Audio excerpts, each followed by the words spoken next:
झारखंड में विधानसभा चुनाव हुए अभी महज 1 महीने ही हुए हैं और राज्य के 2 विधानसभा सीटों पर उपचुनाव होने की संभावनाएं लगभग तय हो गई हैं। वो सीटें कौन कौन सी हैं ये बताएं, उससे पहले हम आपको बता दें कि वो जयराम महतो वाली डुमरी विधानसभा सीट तो बिल्कुल नहीं है, बल्कि जिन सीटों पर उपचुनाव होने की संभावनाएं हैं वो दोनों ही सीटें फिलहाल भाजपा के पाले में हैं। दोनों सीटों के बारे में बताएं उससे पहले मेरा नाम है विशाल और आप देख रहे हैं लोकतंत्र 19।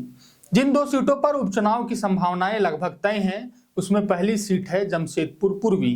जमशेदपुर पूर्वी सीट से फिलहाल झारखंड के पूर्व मुख्यमंत्री रघुवर दास की बहू पूर्णिमा दास विधायक हैं, लेकिन अब जब रघुवर की सक्रिय राजनीति में वापसी हुई है, ऐसे में पार्टी रघुवर दास को उनकी बहू वाली सीट, जो रघुवर दास की भी पारंपरिक सीट रही है, वहीं से उपचुनाव में खड़ा करा सकती है। पूर्णिमा दास पहले भी कह चुकी हैं, पार्टी जो भी निर्णय लेगा वो उन्हें स्वीकार्य होगा। यहाँ एक बात समझना और भी जरूरी हो जाता है कि रघुवर दास जनता का नेता हैं, उन्हें जनता के बीच रहना पसंद है। ऐसे में वो आज जब आलाकमान से मुलाकात करेंगे तब इसी बात पर चर्चा होगी। रघुवर दास प्रदेश अध्यक्ष नहीं बल्कि जमशेदपुर पूर्वी से विधायक बन विधायक दल के नेता बनाए जाने की मांग कर सकते हैं और आलाकमान इस पर काफी हद तक राजी भी है। ऐसे में रघुवर दास जनता के बीच तो एक्टिव रहेंगे ही साथ उनकी दहाड़ सदन में भी गूंजेगी। आपको बता दें कि रघुवर दास के लिए जमशेदपुर पूर्वी सीट पर जीत हासिल करना ज्यादा मुश्किल काम नहीं होगा, क्योंकि वो उनका गढ़ रहा है।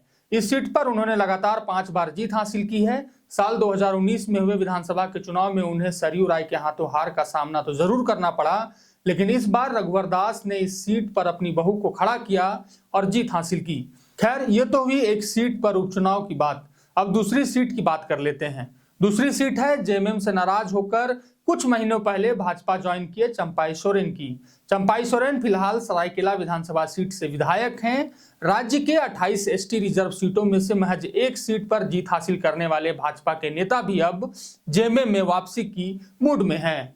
सूत्रों से मिली जानकारी के अनुसार देर रात तक मुख्यमंत्री आवास पर चंपाई सोरेन और हेमंत सोरेन की बैठक चल रही है। ऐसा माना जा रहा है कि बैठक में सारी बातें लगभग तय हो गई हैं। जनवरी माह के पहले सप्ताह में जैसे ही रघुवर दास भाजपा की सदस्यता लेंगे, चंपाई सोरेन भी अपनी विधायकी और पार्टी से इस्तीफा देकर झामुमो में शामिल होंगे और फिर सरायकेला सीट से जेएमएम चंपाई सोरेन को उपचुनाव में उतारने की तैयारी में है।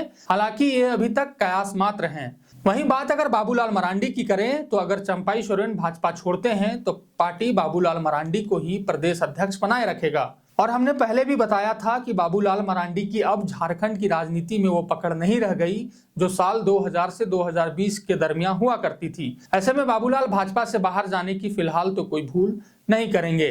खैर, अब हमें कुछ और दिनों का इंतजार करना है, फिर सारी चीजें सामने आ जाएंगी। फिलहाल के लिए इतना ही। अगर आपने हमारा चैनल फॉलो नहीं किया है तो फॉलो कर ले और अगर यूट्यूब चैनल को सब्सक्राइब नहीं किया है तो सब्सक्राइब कर ले। शुक्रिया।